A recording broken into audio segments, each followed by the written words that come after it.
Bonjour à toutes et à tous et bienvenue dans cette nouvelle vidéo.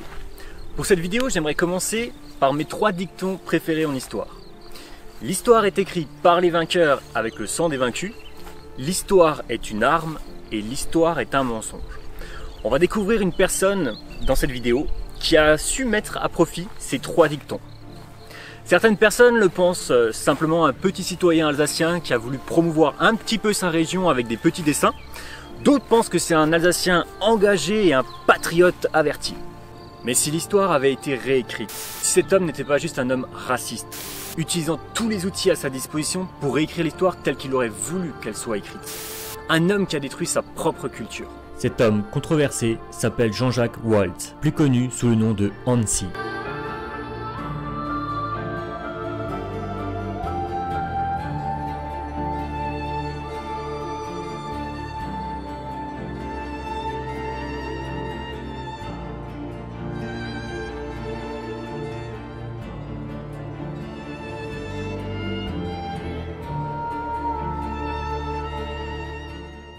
Jean-Jacques Waltz est né dans une famille de 6 personnes dont il est le benjamin, le 23 février 1873 à Colmar. L'Alsace est alors sous l'Empire allemand. Sa famille est en Alsace depuis le XVIIe siècle et la famille Waltz, patriotique française, se sentait très bien chez elle. Puis vient la guerre de 1870. L'Alsace intègre alors l'Empire allemand. Le père de Hansi était boucher, puis en 1881, il décida de changer pour devenir bibliothécaire à la bibliothèque municipale de Colmar et devient finalement conservateur du musée Interlinden en 1891. Il est passionné d'art et d'histoire, mais aussi de la France. Le père de Hansi est un frustré de l'annexion de l'Alsace par l'Empire allemand à la guerre de 1870. Et c'est tout naturellement qu'il va transmettre son amour pour la France et pour l'histoire à son jeune fils. Et Hansi, dès son plus jeune âge, ne cache pas son dégoût, sa haine et son mépris pour les Allemands. Il fréquente le lycée impérial depuis 1881 et on peut dire qu'il ne porte pas dans son cœur ses professeurs allemands. Il écrira à ce sujet « Quand dans la journée j'avais été brutalisé au lycée Bosch, quand le professeur d'allemand nous avait enseigné que la langue allemande était la plus belle et la plus ancienne de toutes les langues, quand le professeur d'histoire avait insulté nos pères et tous les Français en remontant jusqu'au temps de Charlemagne, quand le professeur de français originaire de Königsberg nous avait prouvé que ni les Français ni les Alsaciens ne savaient leur propre langue et que ce n'est qu'à Königsberg que l'on parlait français correctement.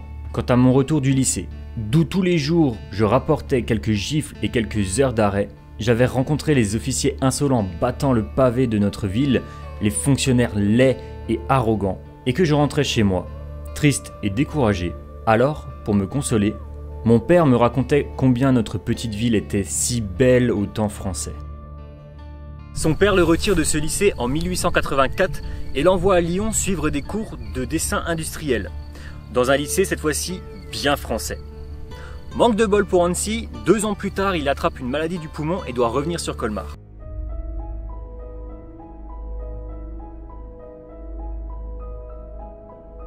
Jean-Jacques Waltz commence à se faire connaître en dessinant tout d'abord des cartes postales. Il y représente de jolis petits villages alsaciens idylliques, presque féeriques, s'inspirant de vrais bâtiments et en rajoutant des caricatures anti-allemandes, car c'est bien pour ça qu'il est reconnu. Ces petites imageries rigolotes contre les Boches, comme il les appelle. Il devient un vrai artiste reconnu, et c'est à ce moment qu'il va se rapprocher d'autres artistes comme lui, tout aussi anti-allemands, et ils vont comprendre qu'ensemble, ils ont une certaine influence, un certain impact. Il va publier ses dessins de plus en plus attaquants envers les Allemands, dans des revues telles que Revue alsacienne illustrée, ce qui se veut une revue du maintien du particularisme alsacien, mais aussi dans des revues étudiantes, il publie des livres, ou des réactions caricaturales à des revues ou des livres d'histoire justement. En gros, il peut pas s'empêcher d'ouvrir sa mouille un peu partout. Il réagit là où il peut. Sauf qu'à cette époque, faut pas oublier qu'on est en Allemagne, donc un pays rempli d'Allemands, dirigé par des Allemands, donc tout ce qui est propos anti-allemands, ça passe moyen.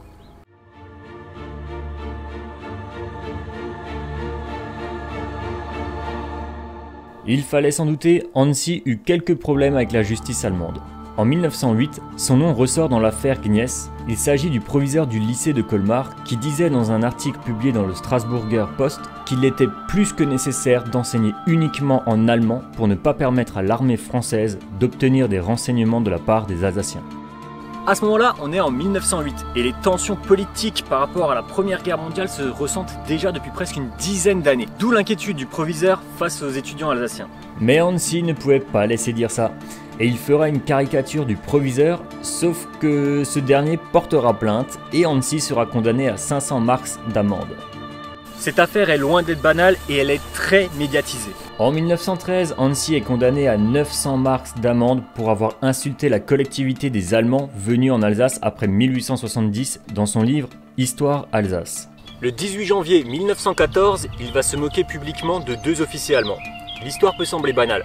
Il rentre dans un café avec des amis et à ce moment-là, 2 officiers allemands se lèvent de table et quittent l'établissement. À leur départ, il prend un morceau de sucre et le crame pour désintoxiquer l'atmosphère. Tout le monde en rigole, il en profite pour fanfaronner. Le problème, c'est qu'il y a juste une personne qui va pas rigoler. C'est la serveuse de l'établissement. Elle va voir 2 autres officiers qui étaient attablés que Hansi n'a pas vus et va leur raconter l'histoire. Les 2 officiers, eux, ne vont pas bouger. Bizarrement, la soirée va se passer normalement. Hansi va ressortir sans être inquiété par les 2 officiers. Il est poursuivi en justice et le 26 mars, il est reconnu coupable et est condamné à 3 mois de prison ferme. 3 mois ferme peuvent sembler un peu extrêmes pour juste une insulte à un officier. Le problème, c'est que Hansi est considéré comme un récidiviste avec toutes ses histoires passées. Mais dans la foulée, un autre procès contre lui va s'ouvrir à cause de son livre Mon village. Il va écoper d'une peine de prison de 12 jours. De son passage en prison, nous avons des traces écrites via un petit journal qu'il a écrit sur des feuilles de cahier. Hansi ne vit pas bien son emprisonnement. Dans ces pages, on peut sentir du désespoir vis-à-vis de sa situation. Le 9 juillet, un nouveau procès s'ouvre encore contre lui et cette fois-ci, il est condamné à 1 an de prison. Ayant très mal vécu son dernier passage en prison, Hansi va profiter d'un passage à Colmar pour pouvoir s'échapper. Il se rend d'abord à Belfort, puis à Épinal par le train. Cette histoire est très médiatisée. On en parle même dans les journaux jusqu'en Belgique.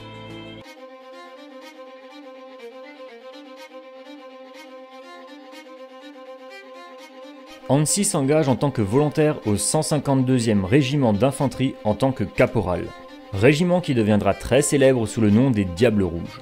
Il est ensuite muté à l'état-major de la division, où il est d'abord sous-officier en tant qu'interprète stagiaire, puis officier-interprète militaire. Il fait alors des tournées dans des tranchées françaises, et son zèle anti-allemand et son passé, disons, très conflictuel avec l'Empire, font qu'il est envoyé dans le service de propagande aérienne. Quoi de plus logique pour une personne qui fait de la propagande anti-allemande depuis son enfance? Il réalisera des affiches pour l'emprunt de guerre et des affiches de propagande où il met en scène des villages alsaciens. En 1918, lorsque l'Alsace réintègre la France, Hansi va mettre à profit son savoir-faire pour générer une très forte propagande pro-française.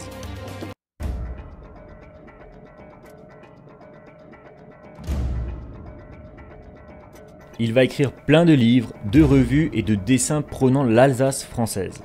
Il veut montrer une Alsace heureuse sous la France et veut que tout le monde voit les choses comme lui. Pour lui, l'Alsace était malheureuse, méprisée et écrasée sous l'Empire allemand. Comme il le montre sur ces 2 illustrations.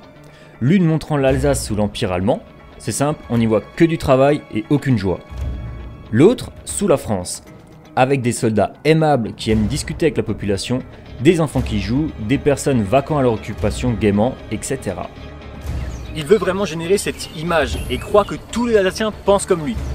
Que tous les Alsaciens pensent à une Alsace française et uniquement française. Sauf que c'est pas le cas. Les Alsaciens sont attachés à leur culture et à leur histoire mixte, française et allemande. Il va alors s'en prendre aux indépendantistes alsaciens et à des journaux autonomistes. Il va commencer à perdre sa popularité d'antan avec son zèle anti-allemand qui commence doucement à se transformer en zèle anti-alsacien, ne laissant pas ces derniers jouir de leur histoire et de leur culture complète, c'est-à-dire française et allemande. Il va utiliser les illustrations de petites alsaciennes à outrance et va même en détruire la culture avec. Tout le monde, quand on parle des dessins de Hansi, on a en tête ses costumes traditionnels. Sauf que comme je l'ai déjà expliqué dans une autre vidéo où je vous mets le lien en description, Hansi ne prend qu'un seul modèle de costume traditionnel, car il y en a au moins une dizaine. Il prend ce modèle et il dit que c'est que celui-là, en omettant tous les autres costumes. Il va aussi y rajouter la cocarde, le bleu, blanc, rouge et des signes révolutionnaires français, pour vraiment forcer l'imaginaire collectif sur l'Alsace française et uniquement française, pour vraiment l'assimiler à la France. Malheureusement, son travail a payé, parce que de nos jours, ses dessins sont pris en référence par beaucoup de monde. Il a contribué, avec l'État français bien sûr, à la destruction de la culture alsacienne. Lui qui voulait tellement la voir mise en avant, il l'a fondue dans la masse française. Sa haine de l'allemand a détruit sa propre culture. En 1920, il est fait officier de la Légion d'honneur par le président Mitterrand. Mitterrand, pas Mitterrand, c'est pas tout à fait la même période. Juste avant la Seconde Guerre mondiale, il fuit dans le Midi. Il se fera tabasser et laisser pour mort par des hommes de la Gestapo, mais survivra. Il ira se réfugier en Suisse, où il survit en faisant des aquarelles. Il reviendra à Colmar, puis décédera le 10 juin 1951 à l'âge de 78 ans. Il sera enterré par les hommes du 15-2. Il aura obtenu la Croix de guerre avec Palme 1914-1918 et celle de 1939-1945. Voilà, cette vidéo est terminée. N'hésitez pas à vous abonner si le contenu de la chaîne vous intéresse. Dites-moi en commentaire ce que vous en avez pensé. Sur ce, portez-vous bien et à la prochaine.